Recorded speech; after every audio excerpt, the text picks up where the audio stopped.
प्रिय श्रोताओं, आज बृहस्पतिवार के दिन आप बृहस्पति देव की बड़ी ही दुर्लभ कथा सुनेंगे।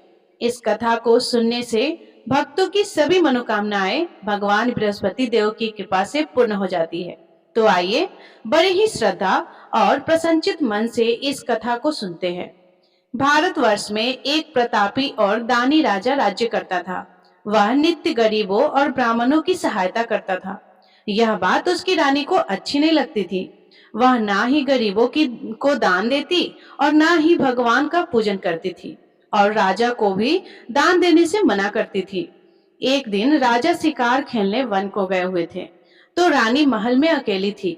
उसी समय बृहस्पति देव साधु वेश में राजा के महल में भिक्षा लेने के लिए गए और भिक्षा मांगी तो रानी ने भिक्षा देने से इनकार कर दिया और कहा, हे साधु महाराज, मैं तो दान पुण्य से तंग आ गई हूँ। मेरा पति सारा धन लुटाते रहते हैं। मेरी इच्छा है कि हमारा धन नष्ट हो जाए, फिर ना रहेगा बांस और ना बजेगी बांसुरी। साधु ने कहा, देवी, तुम तो बड़ी ही विचित्र हो। धन संतान तो सभी चाहते हैं, पुत्र और लक्ष्मी तो पापी के घर भी होने चाहिए। यदि तुम्हारे पास अधिक धन है तो भूखों को भोजन दो, प्यासों के लिए प्याऊ बनवाओ, मुसाफिरों के लिए धर्मशालाएं खुलवाओ। जो निर्धन अपनी कुंवारी कन्याओं का विवाह नहीं कर सकते हैं, उनका विवाह करा दो। ऐसे और कई काम हैं जिनके करने से तुम्हारा यश लोक और परलोक में फैलेगा। परंतु रानी पर उपदेश का कोई प्रभाव नहीं पड़ा। वह बोली, महाराज, आप मुझे कुछ ना समझाए। मैं ऐसा धन नहीं चाहती जो हर जगह बांटती फिरूं। साधु ने उत्तर दिया, यदि तुम्हारी ऐसी ही इच्छा है तो तथास्तु। तुम ऐसा करना कि बृहस्पतिवार को घर लीपकर पीली मिट्टी से अपना सिर धोकर स्नान करना, भट्टी चढ़ाकर कपड़े धोना। ऐसा करने से आपका सारा धन नष्ट हो जाएगा। इतना कहकर वह साधु महाराज वहां से आलोक हो गए और साधु के अनुसार कई बातों को पूरा करते हुए रानी को केवल 3 बृहस्पतिवार ही बीते थे कि उनकी समस्त धन संपत्ति नष्ट हो गई। भोजन के लिए राजा का परिवार तरसने लगा। तब एक दिन राजा ने रानी से बोला कि हे रानी, तुम यहीं रहो, मैं दूसरे देश को जाता हूँ, क्योंकि यहाँ पर सभी लोग मुझे जानते हैं, इसीलिए मैं कोई छोटा कार्य नहीं कर सकता। ऐसा कहकर राजा परदेश चला गया। वहां वह जंगल से लकड़ी काटकर लाता और शहर में बेचता था।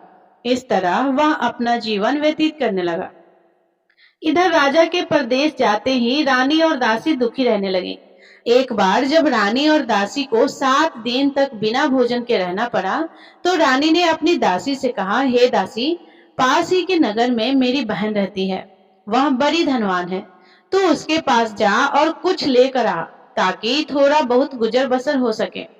रानी की दासी उसकी बहन के पास गई। उस दिन गुरुवार था और रानी की बहन उस समय बृहस्पतिवार व्रत की कथा सुन रही थी। दासी ने रानी की बहन को अपनी रानी का संदेश दिया, लेकिन रानी की बड़ी बहन ने कोई उत्तर नहीं दिया। जब दासी को रानी की बहन से कोई उत्तर नहीं मिला, तो वह बहुत दुखी हुई और उसे क्रोध भी आया। दासी ने वापस आकर रानी को सारी बात बता दी। सुनकर रानी ने अपने भाग्य को कोसा। उधर रानी की बहन ने सोचा कि मेरी बहन की दासी आई थी, परंतु मैं उससे नहीं बोली, इससे वह बहुत दुखी हुई होगी। कथा सुनकर और पूजन समाप्त करके वह अपनी बहन के घर आई और कहने लगी, हे बहन, मैं बृहस्पतिवार का व्रत कर रही थी। तुम्हारी दासी मेरे घर आई थी, परंतु जब तक कथा होती है तब तक ना तो उठते हैं और ना ही बोलते हैं, इसीलिए मैं नहीं बोली। कहो, दासी क्यों गई थी? रानी बोली, बहन, तुमसे क्या छिपाऊं, हमारे घर में खाने तक को अनाज नहीं था। ऐसा कहते कहते रानी की आंखें भर आई। उसने दासी समेत पिछले 7 दिनों से भूखे रहने तक की बात अपनी बहन को विस्तार पूर्वक सुना दी। रानी की बहन बोली, देखो बहन, भगवान बृहस्पति सबकी मनोकामनाओं को पूरा करते हैं। देखो, शायद तुम्हारे घर में अनाज रखा हो। पहले तो रानी को विश्वास नहीं हुआ, पर बहन के आग्रह करने पर उसने अपनी दासी को अंदर भेजा तो उसे सचमुच अनाज से भरा एक घड़ा मिल गया। यह देखकर दासी को बड़ी हैरानी हुई। दासी रानी से कहने लगी, हे रानी, जब हमको भोजन नहीं मिलता है तो हम व्रत ही तो करते हैं, इसलिए क्यों ना इनसे व्रत और कथा की विधि पूछ ली जाए ताकि हम भी व्रत कर सके। तब रानी ने अपनी बहन से बृहस्पतिवार व्रत के बारे में पूछा। उसकी बहन ने बताया, बृहस्पतिवार के व्रत में चने की दाल और मुनक्का से विष्णु भगवान का केले की जड़ में पूजन करे तथा दीपक जलाए, व्रत कथा सुने और पीला भोजन ही करे। इससे बृहस्पति देव प्रसन्न होते हैं। और व्रत और पूजन विधि बताकर रानी की बहन अपने घर को लौट गई।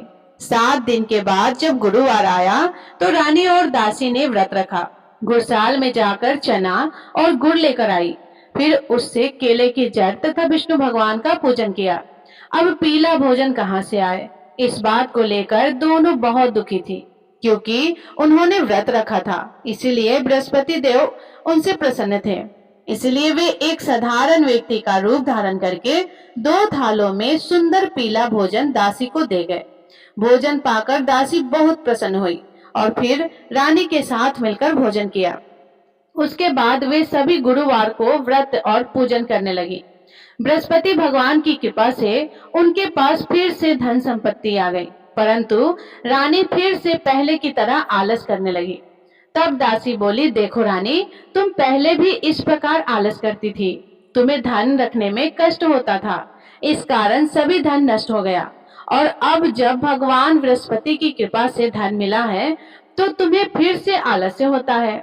रानी को समझाते हुए दासी कहती है कि बड़ी मुसीबतों के बाद हमने यह धन पाया है, इसीलिए हमें दान पुण्य करना चाहिए, भूखे मनुष्यों को भोजन कराना चाहिए और धन को शुभ कार्यों में खर्च करना चाहिए, जिससे तुम्हारे कुल का यश बढ़ेगा, स्वर्ग की प्राप्ति होगी और पितृ प्रसन्न होंगे।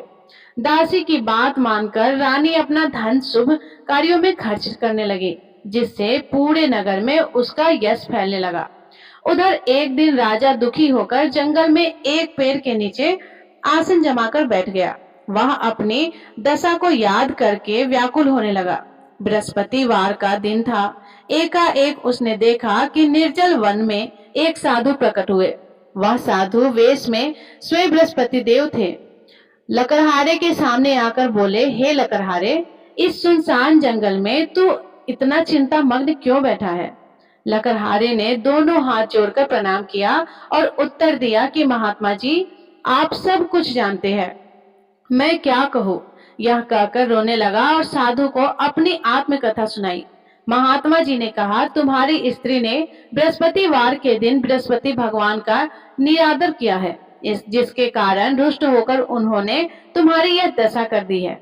अब तुम चिंता को दूर करके मेरे कहने पर चलो तो तुम्हारे सब कष्ट दूर हो जाएंगे और भगवान पहले से भी अधिक संपत्ति देंगे। तुम बृहस्पतिवार के दिन कथा किया करो। 2 पैसे के चने मुनक्का लाकर उसका प्रसाद बनाओ और शुद्ध जल से लोटे में शक्कर मिलाकर अमृत तैयार करो। कथा के पश्चात अपने सारे परिवार और सुनने वाले प्रेमियों में अमृत व प्रसाद को बांटकर खुद भी ग्रहण करें। ऐसा करने से भगवान तुम्हारी सब मनोकामनाएं को पूरी करेंगे। साधु के ऐसे वचन सुनकर लकड़हारा बोला, हे प्रभु, मुझे लकड़ी बेचकर इतना पैसा नहीं मिलता जिससे भोजन के उपरांत कुछ बचा सकूं। मैंने रात्रि में अपनी स्त्री को व्याकुल देखा है। मेरे पास कुछ भी नहीं है जिससे मैं उसकी खबर मंगा सकूं। और फिर बृहस्पति देव की क्या कहानी सुनो, मुझको तो कुछ भी मालूम नहीं है। साधु ने कहा, हे लकड़हारे, तुम किसी बात की चिंता मत करो। बृहस्पतिवार के दिन तुम रोजाना की तरह लकड़ियां लेकर शहर को जाओ। तुमको रोज से दुगना धन प्राप्त होगा, जिससे तुम भली भांति भोजन लोगे और बृहस्पति देव की पूजा का सामान भी आ जाएगा। बृहस्पति देव की कथा इस प्रकार है, सुनो। प्राचीन काल में एक ब्राह्मण रहता था। वह बहुत निर्धन था। उसकी कोई संतान नहीं थी। उसकी स्त्री बहुत मलिनता के साथ रहती थी। वह स्नान नहीं करती थी, किसी देवताओं का पूजन नहीं करती थी। इससे ब्राह्मण देवता बड़े दुखी रहते थे। बेचारे बहुत कुछ कहते थे, किंतु उसका कुछ परिणाम नहीं निकला। भगवान की कृपा से ब्राह्मण की स्त्री के कन्या रूपी रत्न पैदा हुआ। कन्या बड़ी होने पर प्रातः स्नान करके विष्णु भगवान का जाप और बृहस्पतिवार का व्रत करने लगी। अपने पूजन पाठ को समाप्त करके विद्यालय जाती तो अपनी मुट्ठी में जौ भर के ले आती और पाठशाला के मार्ग में डालती जाती। तब यह जौ स्वर्ण के हो जाते, तो लौटते समय उनको बीनकर घर ले आती। एक दिन वह बालिका सूप में उस सोने के जौ को फटककर साफ कर रही थी कि उसके पिता ने देख लिया और कहा, हे बेटी, सोने की जौ के लिए सोने का सूप भी होना चाहिए। दूसरे दिन बृहस्पतिवार था। इस कन्या ने व्रत रखा और बृहस्पति देव से प्रार्थना करके कहा, मैंने आपकी पूजा सच्चे मन से की है, तो मेरे लिए सोने का सूप दे दो। बृहस्पति देव ने उसकी प्रार्थना स्वीकार कर ली। रोजाना की तरह वह कन्या जौ फैलाती हुई जाने लगी। जब लौटकर जौ बीन रही थी, तो बृहस्पति देव की कृपा से सोने का सूप मिला। उसे वह घर ले आई और उसमें जौ साफ करने लगी, परंतु उसकी माँ का वही ढंग रहा। एक दिन की बात है कि वह कन्या सोने के सूप में जौ साफ कर रही थी। उस समय उस शहर का राजपुत्र वहां से होकर निकला। इस कन्या के रूप और कार्य को देखकर मोहित हो गया और अपने घर आकर भोजन और जल त्याग कर उदास होकर लेट गया। राजा को इस बात का पता लगा तो अपने प्रधानमंत्री के साथ उसके पास गए और बोले, हे बेटा, तुम्हें किस बात का कष्ट है? किसी ने तुम्हारा अपमान किया है अथवा और कोई कारण हो सो कहो, मैं वही कार्य करूंगा जिससे तुम्हें प्रसन्नता हो। अपने पिता की राजकुमार ने बातें सुनी तो वह बोला, मुझे आपकी कृपा से किसी बात का दुख नहीं है, किसी ने मेरा अपमान भी नहीं किया है, परंतु मैं उस लड़की से विवाह करना चाहता हूँ जो सोने के सूप में जौ साफ कर रही थी। यह सुनकर राजा आश्चर्य में पड़ गया और बोला, हे बेटा, इस तरह की कन्या का पता तुम्हें लगाओ, मैं उसके साथ तेरा विवाह अवश्य ही करवा दूंगा। राजकुमार ने उस लड़की के घर का पता बताया। तब मंत्री उस लड़की के घर गए और ब्राह्मण देवता को सभी हाल बताया। ब्राह्मण देवता राजकुमार के साथ अपनी कन्या का विवाह करने के लिए तैयार हो गया तथा विधि विधान के अनुसार ब्राह्मण की कन्या का विवाह राजकुमार के साथ हो गया। कन्या के घर से जाते ही पहले की भांति उस ब्राह्मण देवता के घर में गरीबी का निवास हो गया। अब भोजन के लिए भी अन्न बड़ी मुश्किल से मिलता था। एक दिन दुखी होकर ब्राह्मण देवता अपनी पुत्री के पास गए। बेटी ने पिता की दुखी अवस्था को देखा और अपनी माँ का हाल पूछा। तब ब्राह्मण ने भी सभी हाल कह दिया। कन्या ने बहुत सा धन देकर अपने पिता को विदा कर दिया। इस तरह ब्राह्मण का कुछ समय सुखपूर्वक व्यतीत हुआ। कुछ दिन के बाद फिर वही हालत हो गया। ब्राह्मण फिर अपनी कन्या के यहाँ गया और सारा हाल कहा तो लड़की बोली, हे पिताजी, आप माता जी को यहाँ ले आओ, मैं उन्हें विधि बता दूंगी जिससे उनकी गरीबी दूर हो जाए।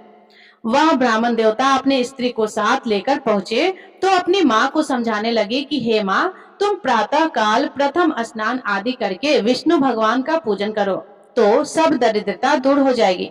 परंतु उसकी माँ ने एक भी बात नहीं मानी और प्रातः काल उठकर अपनी पुत्री के बच्चों का जूठन खा लिया करती थी। इससे उसकी पुत्री को भी बहुत गुस्सा आया। उसने एक रात को एक कोठरी से सारा सामान निकाल दिया और अपनी माँ को उसमें बंद कर दिया। प्रातः उसमें से उसे निकाला तो स्नान आदि करा के पूजा पाठ करवाया तो उसकी माँ की बुद्धि ठीक हो गई। इसके बाद वह नियम से पूजा पाठ करती और प्रत्येक बृहस्पतिवार को व्रत रखने लगी।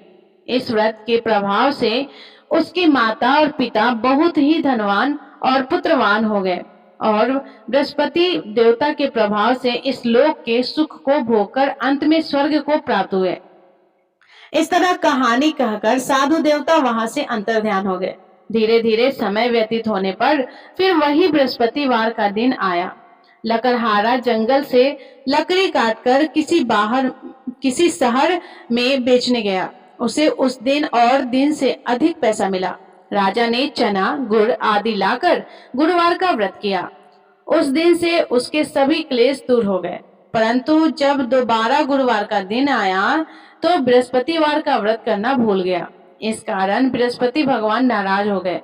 उस दिन उस नगर के राजा ने विशाल यज्ञ का आयोजन किया और तथा शहर में यह घोषणा करा दी थी कि कोई भी मनुष्य अपने घर में भोजन ना बनवाए, ना आग जलाए, समस्त जनता मेरे यहाँ भोजन करने आए। इस आज्ञा को जो न मानेगा उसे फांसी की सजा दी जाएगी। इस तरह की घोषणा संपूर्ण नगर में करवा दी गई। राजा की आज्ञा के अनुसार शहर के सभी लोग भोजन करने गए, लेकिन लकड़हारा कुछ देर से पहुंचा। इसलिए राजा उसको अपने साथ घर लेकर गए और ले जाकर भोजन करा रहे थे, तो रानी की दृष्टि उस खूंटी पर पड़ी जिस पर उसका हार लटका हुआ था। वह वहां पर दिखाई नहीं दिया। रानी ने निश्चय किया कि मेरा हार इस मनुष्य ने चुरा लिया है। उसी समय सिपाहियों को बुलाकर उसको कारागार में डलवा दिया।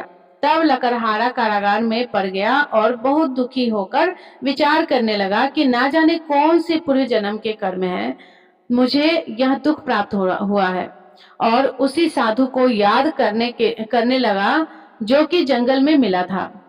उसी समय तत्काल बृहस्पति देव साधु के रूप में प्रकट हुए और उसकी दशा को देखकर कहने लगे, अरे मूर्ख, तूने बृहस्पति देव की कथा नहीं करी, इस कारण तुझे दुख प्राप्त हुआ है। अब चिंता मत करो, बृहस्पतिवार के दिन कारागार में दरवाजे पर 4 पैसे पड़े मिलेंगे, उनसे तू बृहस्पति देव की पूजा करना, तेरे सभी कष्ट दूर हो जाएंगे।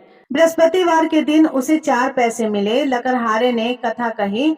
उसी रात्रि को बृहस्पति देव ने उस नगर के राजा को स्वप्न में कहा, हे राजा, तुमने जिस आदमी को कारागार में बंद किया है वह निर्दोष है, वह राजा है और उसे छोड़ देना। रानी का हार उसी खूंटी पर लटका हुआ था। अगर तू ऐसा नहीं करेगा तो मैं तेरे राज्य को नष्ट कर दूंगा। इस तरह रात्रि के स्वप्न को देखकर राजा प्रातः काल उठा और खूंटी पर हार देकर लकड़हारे को बुलाकर क्षमा मांगी और लकड़हारे को योग्य सुंदर वस्त्र आभूषण देकर विदा कर दिया। बृहस्पति देव की आज्ञा के अनुसार लकड़हारा अपने नगर को चल दिया। राजा जब अपने नगर के निकट पहुंचा तो उसे बड़ा आश्चर्य हुआ। नगर में पहले से अधिक बाग, तालाब, कुएं तथा बहुत सी धर्मशालाएं, मंदिर आदि बन गई है। राजा ने पूछा कि यह किसका बाग और धर्मशाला है। तब नगर के सब लोग कहने लगे कि यह सब रानी और बंदी के हैं। तो राजा को आश्चर्य हुआ और गुस्सा भी आया। जब रानी ने उसकी खबर सुनी कि राजा आ रहे हैं, तो उन्होंने दासी से कहा, हे दासी, देख, राजा हमको कितनी बुरी हालत में छोड़कर गए थे। हमारी ऐसी हालत देखकर वह लौट न जाए, इसलिए तू दरवाजे पर खड़ी हो जा। आज्ञा के अनुसार दासी दरवाजे पर खड़ी हो गई और राजा आए तो उन्हें अपने साथ लेकर आई। तब राजा ने क्रोध करके अपनी रानी से पूछा कि यह धन तुम्हें कैसे प्राप्त हुआ है। तब उन्होंने कहा, हमें यह धन बृहस्पति देव की इस व्रत के प्रभाव से प्राप्त हुआ है। राजा ने निश्चय किया कि 7 रोज बाद तो सभी बृहस्पति देव भगवान का पूजन करते हैं, परंतु मैं प्रतिदिन में 3 बार कहानी और रोज व्रत किया करूंगा। अब हर समय राजा के दुपट्टे में चने की दाल बंधी रहती और दिन में 3 बार कहानी कहते। एक रोज राजा ने विचार किया कि चलो अपनी बहन के यहाँ हो आवे। इस तरह निश्चय करके राजा घोड़े पर सवार होकर अपनी बहन के यहाँ को चलने लगा। मार्ग में उसने देखा कि कुछ आदमी एक मुर्दे को लिए जा रहे हैं। उन्हें रोककर राजा कहने लगा, अरे भाइयों, मेरी बृहस्पति देव की कथा तो सुन लो। वे बोले, लो, हमारा तो आदमी मर गया है और इसको अपनी कथा की परी है। परंतु कुछ आदमी बोले कि अच्छा कहो, हम तुम्हारी कथा भी सुनेंगे। राजा ने दाल निकाली और जब कथा आधी हुई कि मुर्दा हिलने लगा और जब कथा समाप्त हो गई तो राम राम करके मनुष्य उठकर खड़ा हो गया। आगे मार्ग में उसे किसान खेत में हल चलाता मिला तो राजा ने उसे देखकर बोला, अरे भैया, तुम मेरे बृहस्पतिवार की कथा तो सुन लो। किसान बोला, जब तक मैं तेरी कथा सुनूंगा तब तक 4 हरैया जोत लूंगा। जा अपनी कथा किसी और को सुना। इस तरह राजा और आगे चलने लगे। राजा के हटते ही बैल पछाड़ खाकर गिर गए और किसान के पेट में बड़ी जोर का दर्द होने लगा। उस समय उसकी माँ रोटी लेकर आई और उसने जब यह देखा तो अपने पुत्र से सब हाल पूछा और बेटे ने सभी हाल कह दिया। तो बुढ़िया दौड़ी दौड़ी उस घुड़सवार के पास गई और उससे बोली कि मैं तेरी कथा सुनूंगी। तू अपनी कथा मेरे खेत पर चलकर ही कहना। राजा ने बुढ़िया के खेत पर जाकर कथा कही, जिसके सुनते ही वह बैल उठकर खड़े हो गए तथा किसान के पेट का दर्द भी बंद हो गया। राजा अपनी बहन के घर पहुंची। बहन ने भाई की खूब मेहमानी की। दूसरे रोज प्रातः काल राजा जगा तो वह देखने लगा कि सब लोग भोजन कर रहे हैं। राजा ने अपनी बहन से कहा, ऐसा कोई मनुष्य है जिसने भोजन नहीं किया हो तो मेरे बृहस्पतिवार का कथा सुन ले। बहन बोली कि हे भैया, यह देश ऐसा ही है कि पहले यहाँ लोग भोजन करते हैं, बाद में अन्य काम करते हैं। अगर कोई पड़ोस में हो तो देखाओ। वह ऐसा कहकर देखने चली गई, परंतु उसे कोई ऐसा व्यक्ति नहीं मिला जिसने भोजन ना किया हो। अब वह एक कुम्हार के घर गई जिसके लड़का बीमार था। उसे मालूम हुआ कि उनके यहाँ 3 रोज से किसी ने भोजन नहीं किया है। रानी ने अपने भाई की कथा सुनने के लिए कुम्हार से कहा। वह तैयार हो गया। राजा ने आकर बृहस्पतिवार की कथा कही, जिसको सुनकर उसका लड़का ठीक हो गया। अब तो राजा की प्रशंसा होने लगी। एक रोज राजा ने अपनी बहन से कहा कि हे बहन, अब हम अपने घर को जाएंगे, तुम भी तैयार हो जाओ। राजा की बहन ने अपनी सास को कहा तो सास ने कहा कि चली जा, परंतु अपने लड़कों को मत ले जाना, क्योंकि तेरे भाई की कोई औलाद नहीं है। बहन ने अपने भैया से कहा कि हे भैया, मैं तो चलूंगी, पर कोई बालक नहीं चलेगा। तो राजा बोला कि जब कोई बालक नहीं चलेगा तब तुम ही क्या करोगे। दुखी मन से राजा अपने नगर को लौट आया। राजा ने अपनी रानी से कहा कि हम निर्वसी हैं, हमारा मुंह देखने का धर्म नहीं है और कुछ भोजन आदि नहीं मिला है। रानी बोली, हे प्रभु, बृहस्पति देव ने हमें सब कुछ दिया है, वह हमें औलाद अवश्य देंगे। उसी रात को बृहस्पति देव ने राजा से स्वप्न में आकर कहा, राजा उठो, सभी सोच त्याग दो, तेरी रानी गर्भ से है। राजा को यह बात सुनकर बड़ी खुशी हुई।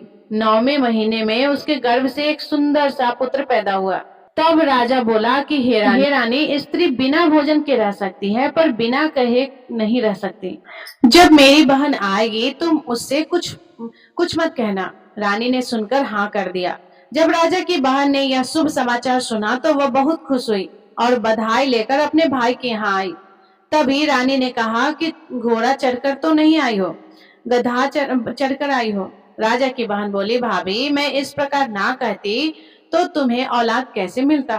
बृहस्पति देव ऐसा ही करते हैं, जैसी जिसकी मन में कामना है सभी को पूर्ण करते हैं। जो श्रद्धा भावना पूर्वक बृहस्पतिवार का व्रत करता है या कथा पढ़ता है अथवा सुनता है, दूसरों को सुनाता है, बृहस्पति देव उसकी सभी मनोकामनाएं को पूर्ण करते हैं।